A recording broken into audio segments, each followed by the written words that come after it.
The humid Houston air hung heavy, thick with the stench of decay. It was July 12, 1993.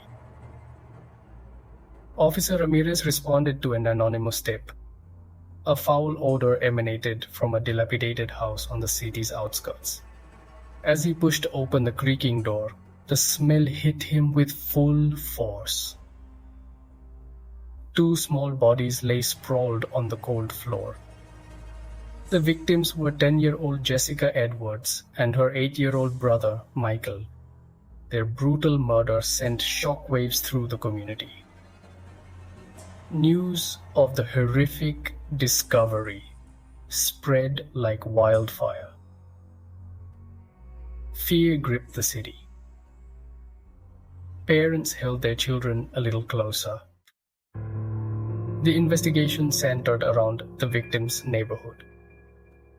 Detectives went door to door, interviewing residents, desperately searching for any leads.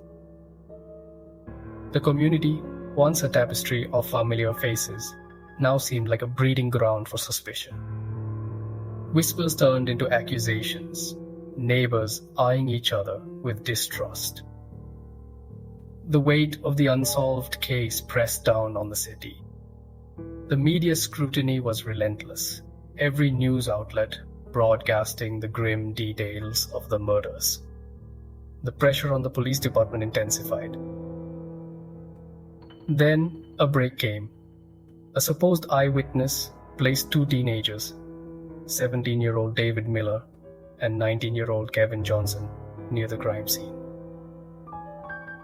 David and Kevin, known in the neighborhood for petty theft and run-ins with the law, fit the profile of troublemakers. They were apprehended and brought in for questioning. Hours turned into days. Under intense pressure, sleep-deprived and subjected to harsh interrogation tactics, the young men confessed. The community breathed a collective sigh of relief. The monsters were caught, or so they thought. But were they? The investigation was a race against time, fueled by public pressure and the hunger for justice. But speed often comes at a cost. The rush to secure a confession overshadowed the gathering of evidence. The prosecution's case rested heavily on eyewitness testimony and confessions.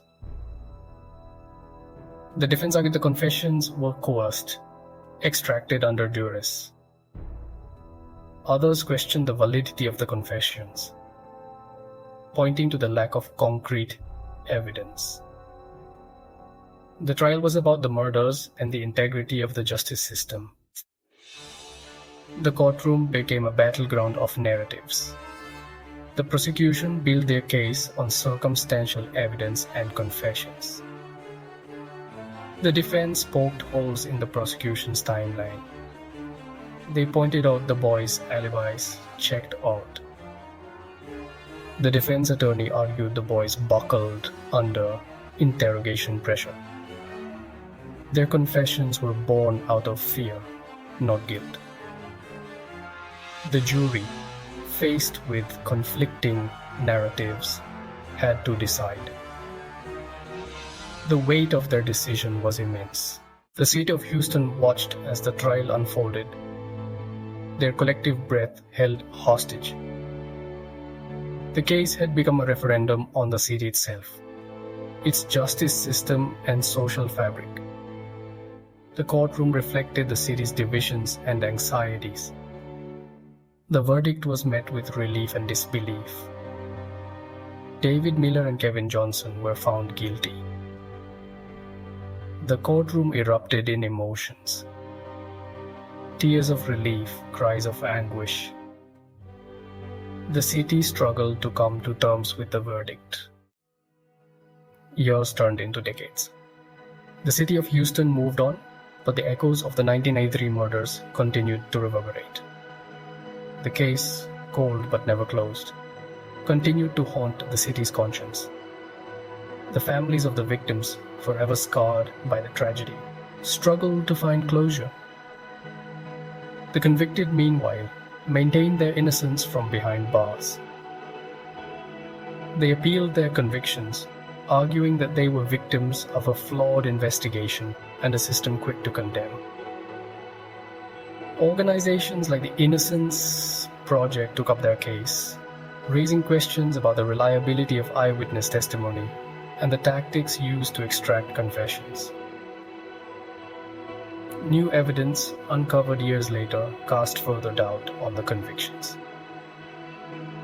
DNA testing, not available in 1993, revealed that none of the DNA found at the crime scene belonged to either David or Kevin. The very foundation upon which their convictions were built began to crumble. For the families of Jessica and Michael Edwards, the verdict brought little solace. The pain of their loss was a constant companion, a wound that refused to heal. They grappled with the knowledge that the ones responsible for the unimaginable may still be out there, free. The case cast a long shadow over David and Kevin's lives. Years spent behind bars for a crime they maintained they didn't commit took their toll. The years chipped away at their hope, their dreams, their youth. Yet they clung to the belief that someday the truth would prevail. The city of Houston watched as the case took on a life of its own. The 1993 murders became a cautionary tale, a stark reminder of the fallibility of the justice system. The case forced the city to confront its own biases, its own blind spots. The fight for justice, it seemed, was far from over. The case of David Miller and Kevin Johnson highlighted the systemic flaws that plague the criminal justice system. From the mishandled crime scene to the coerced confessions, the case exposed the vulnerabilities of a system grappling with pressure, prejudice, and the very human desire for quick answers. The lack of resources for public defenders, the reliance on eyewitness testimony, and the pressure on police to secure convictions created an environment ripe for injustice. The case became a rallying cry for reform, a stark reminder that the pursuit of justice must never come at the expense of truth. The case also sparked a nationwide debate about the death penalty. Texas, known for its staunch support of capital punishment, faced increased scrutiny for its handling of death penalty cases. The case of David and Kevin, fraught with doubt and allegations of misconduct, fueled the debate over the irreversible nature of the death penalty.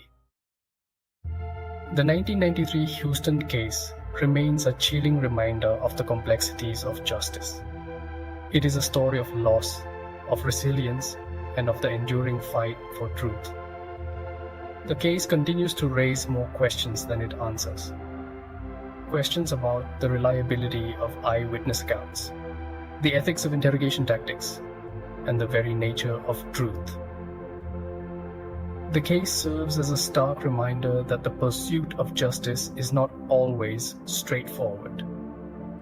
It is a journey often fraught with obstacles, biases, and the very human capacity for error. The case of David Miller and Kevin Johnson is a testament to the enduring power of hope, the unwavering belief in the possibility of truth, and the fight to right the wrongs of the past. The case, though mired in tragedy, serves as a beacon, illuminating the path towards a more just future.